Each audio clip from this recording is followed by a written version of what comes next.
ahoy hoy everyone, myself Krish and you are watching Kid Krish को।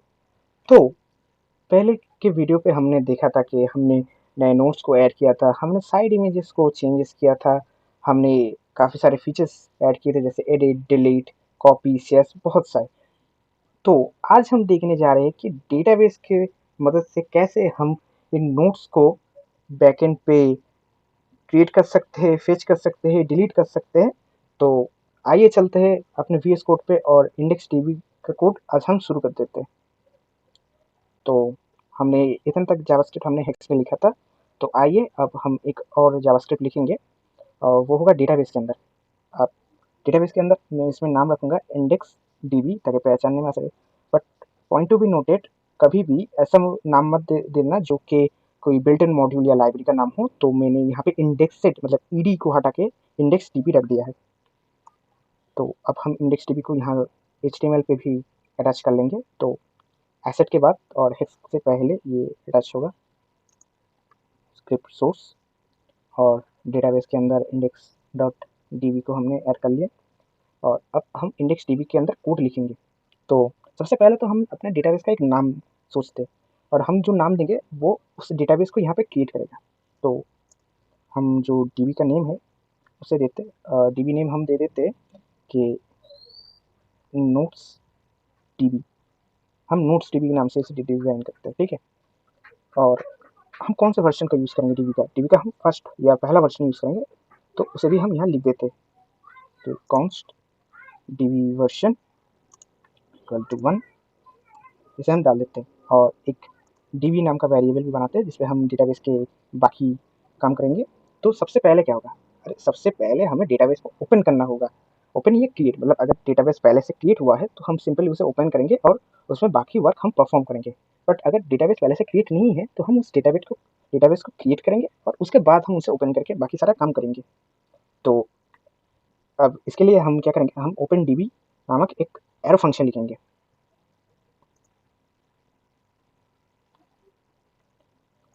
तो open dB arrow, तो यहाँ पे हम रिटर्न कर देंगे, जैसे ये कॉल होगा एक नया प्रॉमिस। तो ये प्रॉमिस क्या होगा, ये प्रॉमिस होगा कि जब हम रिक्वेस्ट करेंगे एक इंडेक्स डीबी को ओपन करने के लिए तो उस डीबी नेम और वर्जन से उसे ओपन करेंगे। अगर कोई एरर हो तो वो हम एरर भी शो करेंगे, बट अगर वो सक्सेसफुली ओपन हो जाए तो सिंपली हम उसमें ओपन करेंगे। तो हम इसमें ओपन करते एक नया प्रॉमिस जो होगा रिजॉल्व और रिजेक्ट।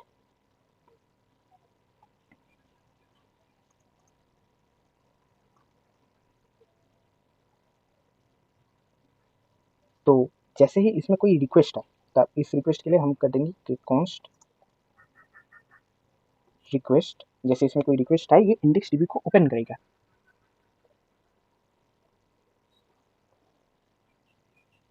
ये इंडेक्स डीबी को ओपन करेगा।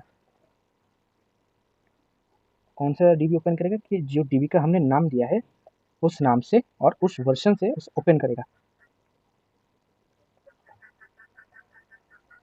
तो हमने इंडेक्स डीबी को ओपन किया है।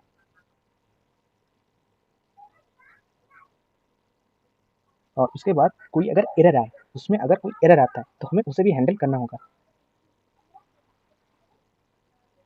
तो हम रिक्वेस्ट से ही इस एरर को संभाल सकते हैं।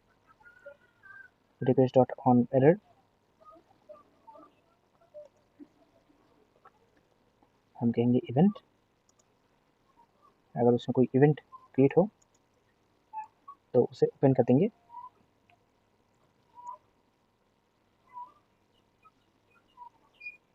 अगर कोई प्रॉब्लम है तो सिंपली एज इट इज़ हम उसे डिजेक्ट करेंगे एक एरर से, कि एरर टू ओपनिंग डेटाबेस। पर अगर कोई एरर नहीं मिलता है, मतलब रिक्वेस्ट जो है हमारा सक्सेसफुल होता है, तो हम क्या करेंगे, हम करेंगे कि रिक्वेस्ट ऑन सक्सेस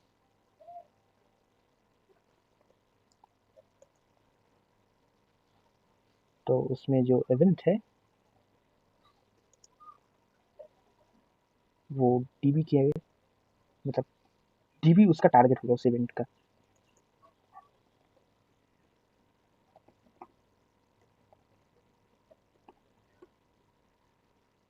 तो अब रिजॉल्व की ओर बढ़ते हैं। रिजॉल्व में क्या आएगा कि database open it successfully, database हमारा ओपन हो जाएगा। ठीक है, तो इसके बाद हम क्या करेंगे, यहाँ पे रिक्वेस्ट के बाद इक्वल नहीं लगाया गया था। ओके, अच्छा, हम इसे भी क्लोज कर देते हैं और साथ ही साथ एरो फंक्शन होने के चलते इसे भी क्लोज करते हैं। तो हमने एज सिंपली अपने डेटाबेस को ओपन कर लिया है।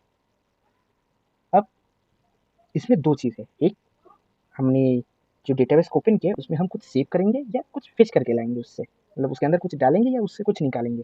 और उससे पहले हम क्या करेंगे, हमने एक पुश डेटाबेस नाम से एक फंक्शन लिखा था हेक्स के अंदर, तो हम उस फंक्शन को एक बार देख लेते हैं। इसमें हमने एक पुश फंक्शन लिखा था, वो कहाँ है, वो यहाँ पे। तो अब हम इसमें क्या करेंगे, हम लिखेंगे कि सेव एरे, मतलब जैसे ही इसे क्लिक करेंगे तो हम एक एरे को सेव करेंगे, और वो कौन सा एरे होगा, वो नोट लिस्ट होगा। सिंपली हम नोट लिस्ट को सेव कर देंगे डेटाबेस में। तो अब इंडेक्स डीबी के अंदर हम क्या करते हैं, सेव एरे का एक एरो फंक्शन बना लेते हैं। सेव एरे, अब एरे को सेव करने के लिए थोड़ा टाइम लग सकता है, तो हम एसिंग का यूज़ करेंगे, क्योंकि डेटाबेस से रिलेटेड वर्क करने में थोड़ा टाइम लग सकता है। और करेंगे कि जो डेटाबेस है हम उसे क्लियर करेंगे पहले।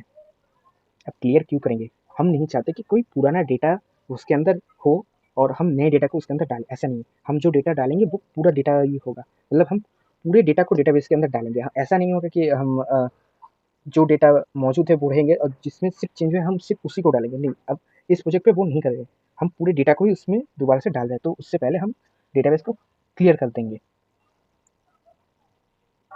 तो उसके बाद अवेट, थोड़ी देर इंतज़ार करेंगे, किसके लिए, डीबी को ओपन करने के लिए। जैसे ही डेटाबेस ओपन हो जाता है उसके बाद हम ट्रांजेक्शन कर सकते हैं।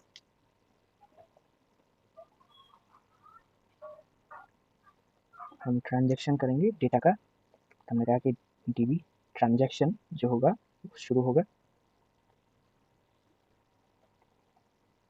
डेटा आएगा और किस मोड पे आएगा, रीड राइट मोड पे आएगा।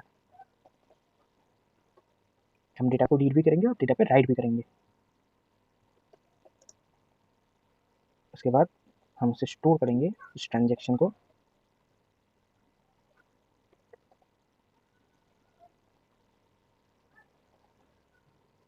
ऑब्जेक्ट स्टोर के मेथड पे हम उसे स्टोर कर देंगे, और हर एक आइटम के लिए हम उसे पुट करेंगे, मतलब हर एक एलिमेंट, एरे के अंदर एलिमेंट होता है तो उस हर एक एलिमेंट और हर एक आइटम के लिए हम उसे पुट करेंगे।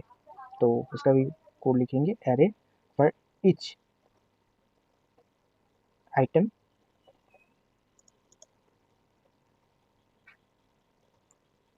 तो स्टोर करेंगे हम हर एक आइटम को, वैसे क्लोज कर देंगे। तो ये हो गया हमारा सेव एरे। इसमें हम एरे को क्या कर रहे हैं, हम सेव कर रहे हैं, सिंपली डेटाबेस को ओपन कर रहे हैं और उसके बाद हम ट्रांजेक्शन कर रहे हैं डेटा का। अब आता है फेच एरे, मतलब अब हम सेव कर चुके हैं कुछ एरे को, अब हमें वो एरे वापस चाहिए, कुछ काम है उस एरे पे तो हमें वो एरे वापस चाहिए। तो हम वो भी करते हैं, फेच एरे सिंक। सिंक इसलिए क्योंकि हर बार थोड़ा टाइम लग सकता है ओपन डीबी करने के लिए, तो उसके लिए हमें वेट करना पड़ता है। तो हम डेटाबेस को ओपन करेंगे और उसके बाद हम ट्रांजेक्शन शुरू करेंगे। हम डीबी ट्रांजेक्शन का यूज़ कर मेथड का यूज़ करके डेटा को रीड करेंगे। इस बार सिर्फ रीड करेंगे, इस बार राइट करने की ज़रूरत नहीं है। तो हम लिखेंगे कि रीड ओनली, हमें राइट करने की ज़रूरत नहीं है इस बार। तो हम स्टोर से ट्रांजेक्शन को ले लेते हैं ऑब्जेक्ट में, ऑब्जेक्ट स्टोर, और डेटा को लेते हैं।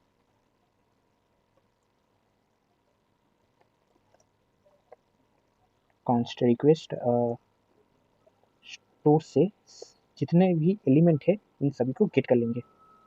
तो गेट ऑल मतलब जितने उन सभी को ले लेंगे। फिर हम क्या करेंगे, हम फिर से एक नया प्रॉमिस कॉल मतलब लिखेंगे जो कि सेम होगा ओपनडीबी की तरह ही।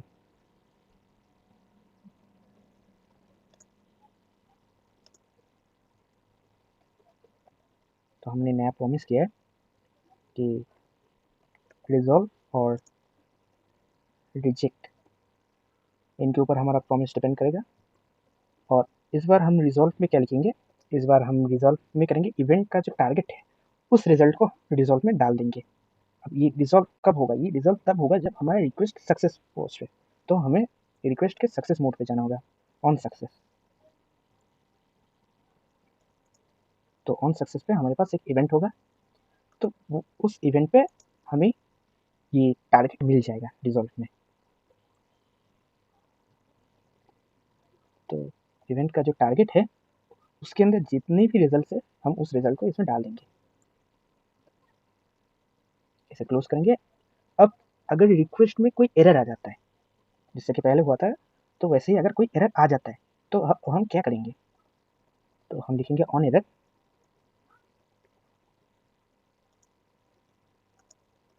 और ऑन एरर के अंदर हम कह देंगे कि रिजेक्ट हो रहा है, किस कारण से, वो कारण हम डाल देते हैं error to fetching data. Data fetching करने के लिए एक एरर आ गया जिसके कारण से ये रिजेक्ट हो गया है हमारा। ठीक है, अब यहाँ पे आप इवेंट दे भी सकते नहीं, बट हमें इवेंट यहाँ पे ज़रूरत नहीं है। तो अब हम फैच को कंप्लीट कर देते हैं। अब होता है पुल डेटाबेस की बारी। मतलब ये डेटाबेस तो आ गया, अब हमें इस डेटाबेस फैच एरर को पुल करना होगा, मतलब जब ज़रूरत पड़ेगी उसे पुल भी तो करना होगा। तो हम कहेंगे कॉन्स्ट पुल डेटाबेस, और ये भी एसिंक में होगा क्योंकि थोड़ा टाइम ले सकता है। ये क्या करेगा, ये कहेगा कि नोट लिस्ट के अंदर जो हमारा नोट लिस्ट का वेरिएबल था जिसमें हम नोट को स्टोर कर रहे थे, उसके अंदर फैच एरे से जो भी डेटा आया है उसे डाल दो, सिंपली एज इट डाल दो उसमें। तो हम करेंगे फैच द एरे, उसे डाल देंगे सिंपली। तो फैच द एरे हमारे डेटाबेस से जो एरे लेके आया है वो एरे नोट लिस्ट के अंदर आ जाएगा। अब क्या करेंगे, अब हमारा क्लियर डीबी हमने यहाँ पे लिखा था ना सेव के टाइम पे, जो डीबी को पहले हम क्लियर कर देंगे उसके बाद उसे ओपन करेंगे। तो क्लियर डीबी भी लिखना पड़ेगा कि क्लियर डीबी, और इसमें भी टाइम लग सकता है तो हम इसे एसिंक पे चला देंगे।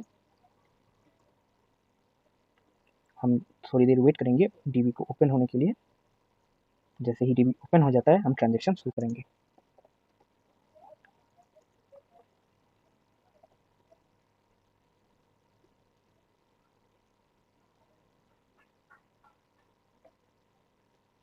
ये डेटा आएगा और ये रीड और राइट दोनों फॉर्मेट पे, आई रिपीट, ये रीड और राइट दोनों फॉर्मेट पे आएगा। तो हम लिखेंगे रीड एंड राइट, इसे क्लोज करेंगे। उसके बाद करेंगे कि स्टोर जो है हमारा वो ट्रांजेक्शन ले ले और ऑब्जेक्ट के फॉर्मेट पे ले, डेटा को डाल देंगे। उसके बाद क्या करेंगे, हमारा जो स्टोर है उसे क्लियर कर देंगे, क्लियर कर देंगे एज इट इज। तो इसका जो रिफ्लेक्शन है वो ऑटोमेटिक डेटाबेस के अंदर आ जाएगा और हमारा जो डेटाबेस है वो क्लियर हो जाएगा। अब आप इसमें स्टोरेज का स्टेटस चाहे तो डाल सकते हैं कि मतलब मेरा स्टोरेज कितना भर गया है या स्टोरेज कितना खाली है, तो वो भी आप देख सकते हैं। तो पहले हम देख लेते हैं कि ये फंक्शन काम कर रहा है कि नहीं। तो हमने रिफ्रेश कर लिया, तो फिलहाल अभी हमारा डेटाबेस क्लियर है। तो एक एक जो है हम हैंड टू हैंड नोट बनाते, दिस नोट फॉर डेटाबेस, और यहाँ पे लिखते हैं हेलो फ्रॉम क्रिश कोड, और इसे हम सेव चेंज करते हैं। तो फिलहाल के लिए ये हमारे पास आ गया है दिस नोट फॉर डेटाबेस, यहाँ पे नोट आ चुका है। और अब ये जो है इसे कॉल करना होगा अपने हेक्स से कि ये जब भी सेव हो जाए तो सेव एरे आ जाए, फिच एरे आ जाए। ये एरे सेव तो हो गया है पर फिच नहीं हुआ है अभी तक। तो फिच करने के लिए हमें पुल द डेटाबेस इसका भी यूज़ करना होगा, और ये यूज़ हम हेक्स के अंदर करेंगे। तो हेक्स को ओपन कर लेते हैं। हेक्स ओपन हुआ है, तो हमने क्या किया, डिस्प्ले कर दिया है नोट को। तो डिस्प्ले को हम थोड़ी देर के लिए रोकेंगे और मतलब कोशिश करेंगे कि उसमें से डेटाबेस को पुल करें। अब कोशिश क्यों, क्योंकि ऐसा भी हो सकता है कि उसके अंदर से कोई वैल्यू ही हमें ना मिले, मतलब डेटाबेस एकदम एम्प्टी हो। तो उसके लिए हम ट्राई का यूज़ करेंगे। हम करेंगे पुल द डेटाबेस। जैसे ही पुल हो जाए, पुल होने के थोड़ी देर बाद, थोड़ी देर कितनी देर ना, 1 सेकंड या 2 सेकंड के बाद हमारा ये जो डिस्प्ले नोट लिस्ट है ये कॉल हो, उससे पहले कॉल ना हो। तो उसे कॉल करेंगे 1 मिनट बाद, या 1 सेकंड, 1 मिनट नहीं, 1 मिनट बहुत टाइम होता है, 1 सेकंड बाद हम उसे कॉल कर लेंगे। पर अगर कोई कैच आ जाता है, मतलब एम्प्टी होता है, तो हम क्या करेंगे, हम उस एरर को सिंपली डिस्प्ले कर देंगे। तो देखते हैं रिफ्रेश करके, ये रिफ्रेश हुआ, लोडिंग, और फिलहाल के लिए हमारा डेटाबेस जो है वो एम्प्टी है। ये नोट लिस्ट जो है अभी हमारा काम नहीं करेगा, क्योंकि ये डेटाबेस के साथ कनेक्ट हो चुका है। तो ये नोट लिस्ट के अंदर जो भी डेटा है अब वो एम्प्टी है। तो फिलहाल हम भी इसे एम्प्टी कर देते हैं। तो ये एम्प्टी लिस्ट है। तो अब हम जो नोट लिखेंगे वो डेटाबेस के अंदर आ जाएगा। तो एक नोट लिखते हैं, this is from database,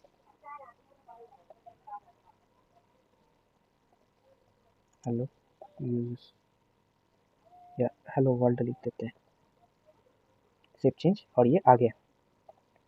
refresh करेंगे तो अभी 404 दे रहा है। अब ये 404 क्यों दे रहा है हमें, मतलब उसे अभी तक समझ में नहीं आया है कि एक नया जो नोट है वो एंटर कर चुका है, मतलब अभी तक सेव का प्रोसेस रन नहीं हुआ है। मतलब जो हमने लिखा था ना, द पुश द डेटाबेस, वो वर्केबल फॉर्मेशन पे नहीं आया। तो देखते सेव द एरे, जैसे ही एरे आएगा तो वो ट्रांजेक्शन में इसे डाल देगा। तो हमने पहले क्लियर द डेटाबेस किया, तो डेटाबेस के अंदर जो था वो गायब हुआ। उसके बाद क्या हुआ कि एवेट के अंदर गया, उसे ओपन, मतलब एवेट से ओपन डीबी को ओपन किया, और उसके अंदर ट्रांजेक्शन को रीड और राइट के लिए यूज़ किया उस डेटा को। फिर उसने क्या किया कि ऑब्जेक्ट स्टोर से उसे स्टोर पे डाला, और हर एक आइटम के लिए उसने इसे लिख दिया। अब चलते हैं हेक्स के अंदर। इसमें हमने पुश किया था, पुश डेटाबेस जो सेव एरे कर रहा था नोट लिस्ट के अंदर। और तो यहाँ पे सेव द एरे हो गया। तो एक बार हम रिफ्रेश करके देखेंगे, आई थिंक थोड़ा टाइम लगेगा इससे। और हम एक और करके देखते हैं कि ये डेमो है, और हम लिखते हैं हेलो, और इतना लिख के सेव चेंज करते हैं, और यहाँ पे आ गए। अब रिफ्रेश करके देखते हैं, और ये आ गया है। इसका मतलब डेटाबेस के साथ ये लिंक हो चुका है। रिफ्रेश करने के बाद भी ये जाएगा नहीं। तो बेसिकली कभी कभार इंडेक्स भी थोड़ा टाइम लेता है सेटअप करने के लिए, तो आप थोड़ा इंतज़ार कीजिए और उसके बाद ट्राई कीजिए, हो जाएगा। और तो इतना तक हो गए। अब हम क्या करेंगे, इंडेक्स डीबी के अंदर हमने कहा था कि एक और फीचर आप डाल सकते हैं कि मतलब गेट डीबी यूजर्स, मतलब कितना डेटाबेस आपने यूज़ किया, इसका भी एक फंक्शन आप डाल सकते हैं। बट आई थिंक नॉट उसे, अच्छा ठीक है, चलिए हम लिख देते हैं, बट उसे आप खुद से डिस्प्ले कीजिएगा, ये एक तरीके से होमवर्क समझिए। कॉन्स्ट गेट डीबी यूजर्स, मैं इसका जावास्क्रिप्ट लिख देता हूँ, async, हम थोड़ी देर इंतज़ार करेंगे ओपन डीबी के लिए। और जैसे ही डीबी ओपन हो जाएगा, हम क्या करेंगे, हम उस रिक्वेस्ट से डेटाबेस को ओपन करेंगे, मतलब एकदम फर्स्ट में जैसे हम कर रहे थे। हमने रिक्वेस्ट फायर किया, जिससे कि हमने इंडेक्स्ड डीबी को ओपन किया, किससे, हमारे वो डीबी नेम से, डीबी वर्जन से हमने एज इट इज ओपन किया। और अब हम रिटर्न करेंगे एक न्यू प्रॉमिस। तो इसमें क्या होगा, एक रिजॉल्व होगा और एक रिजेक्ट होगा।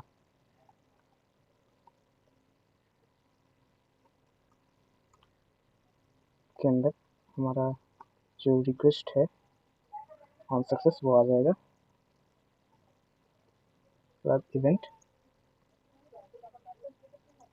और ये इवेंट से हम क्या करेंगे, जैसे ही हमारा डीबी टारगेट रिजल्ट को अपने और लेगा, हम उससे यूजर स्पेस का पता लगाएंगे कि कितना स्पेस ऑक्यूपाई कर चुका है। और इससे हम ये अंदाज़ा लगा लेंगे कि हमारे पास कितना स्पेस अभी भी बाकी है। तो यही करते हैं, db डॉट इवेंट टारगेट, और टारगेट रिजल्ट को हम ले लेंगे db के अंदर, और क्या कहेंगे कि जो यूज्ड स्पेस है अब हम उसे कैलकुलेट कर देते हैं। यूज स्पेस जो है वो db dot object store name से लेंगे, नेम डॉट लेंथ, उसका जो लेंथ है हम उसे लेते लेके हम उससे ये ऐड करेंगे।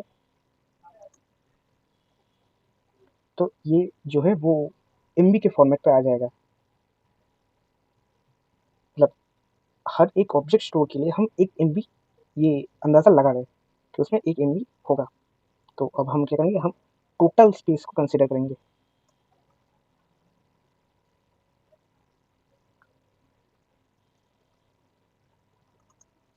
अब ये जो टोटल स्पेस है उसका भी हम लेंथ ले लेते हैं कि db dot object store name dot length 1024 का होगा। अब क्या करते हैं कि उसका परसेंटेज निकालते हैं,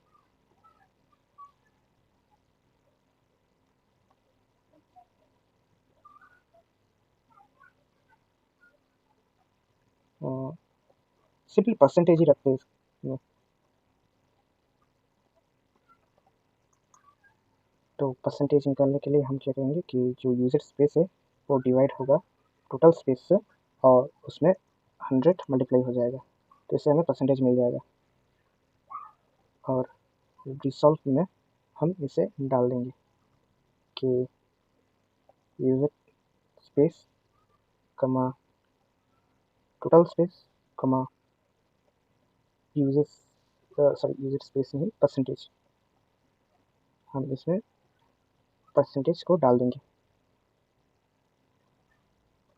इसे बंद करते हैं और इसके बाद हम इसे भी बंद कर लेंगे। और इसके बाद जो एक और आएगा कि एरर के टाइम पे हम क्या करेंगे। तो रिक्वेस्ट डॉट ऑन एरर, अगर कैलकुलेशन पे कोई एरर आता है, ऐसा हो ही सकता है कि कैलकुलेशन के टाइम पे कोई एरर आ गया तो उसे हम रिजेक्ट कर देंगे, और हम रिजेक्ट पे लिखेंगे error to calculate database uses, इतना ही हम लिखेंगे और इसे क्लोज कर देते हैं। साथ में ये भी क्लोज होगा और हमारा टोटल एरो फंक्शन भी क्लोज होगा। और इसके साथ साथ एक और चीज़ हम करेंगे, वो है स्टोरेज का स्टेटस।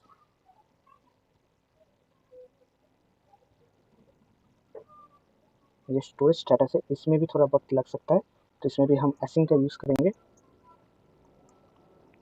मतलब डेटाबेस रिलेटेड को किसी भी काम पे टाइम लग सकता है।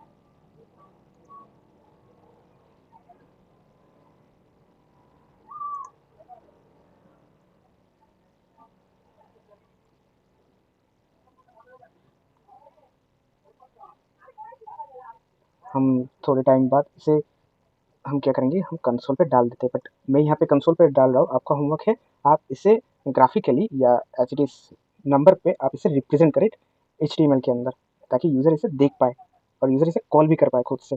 ऐसा ना हो कि उसे कंसोल लॉग ओपन करके इसे कॉल करना पड़े, ऐसा नहीं हो, वो इसे सिंपली ओपन करके कॉल कर पाए। ठीक है, तो हम स्टोरेज स्टेटस को चेक करते हैं कि अभी तक हमने कितना स्टोरेज इसमें यूज़ किया। बेसिकली ये 0% या ऐसा कुछ दिखाएगा हमें। रिफ्रेश करते इसमें डालते uncaught type can not read properties of undefined, ये लेंथ पर नहीं पा रहा है। तो हम देखते हैं, तो ऑब्जेक्ट स्टोर का जो नेम है हमने उसको लेंथ पढ़ने के लिए कहा था, तो ये अभी तक लेंथ पढ़ नहीं पा रहा। ऐसा इसलिए बोला कि थोड़ा बहुत टाइम लग सकता है इसमें, आप घबराए ना, आप इसमें थोड़ा टाइम दें और फिर इसे चला के देख सकते हैं। मैं एक बार दोबारा ट्राई करता हूँ, आई थिंक इतना टाइम इसके लिए काफ़ी होगा।